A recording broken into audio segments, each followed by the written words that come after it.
பொதுமக்களுக்கு பாதிப்பு ஏற்படாமல் இருக்கும் வகையில் அரசு போக்குவரத்து கழகம் செயல்பட்டு வருவதாகவும், போக்குவரத்து தொழிலாளர்கள் பிரச்சினைகளை படிப்படியாகத்தான் சரி செய்ய முடியும் எனவும் மதுவிலக்கு ஆயத்தீர்வைத்துறை அமைச்சர் முத்துசாமி தெரிவித்துள்ளார். சாப்பாட்டுக்கு எல்லாமுக்கும் உழ வச்சாச்சு, தண்ணி கொதிச்சுக்கிட்டு இருக்கு, அரிசி இன்னும் வரல அப்படின்னா எப்படி இருக்கும்?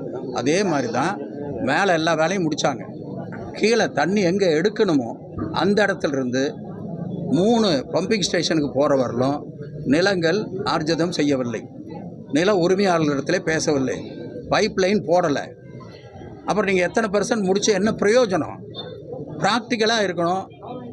அப்புறம் நாங்கள் அவங்க தப்பாக சொன்னாக்க நாங்கள் இருக்கிறதெல்லாம் கொட்ட வேண்டியிருக்கு. ஏற்கனவே பைப் போட்டு அந்த பைப் லைன் எல்லாம் இப்போது உடஞ்சி கிடக்குது. இவ்வளவு வேலைகளையும் இப்பொழுது நம்முடைய அரசாங்கம் வந்து தான் அதை செய்து கொண்டிருக்கிறது.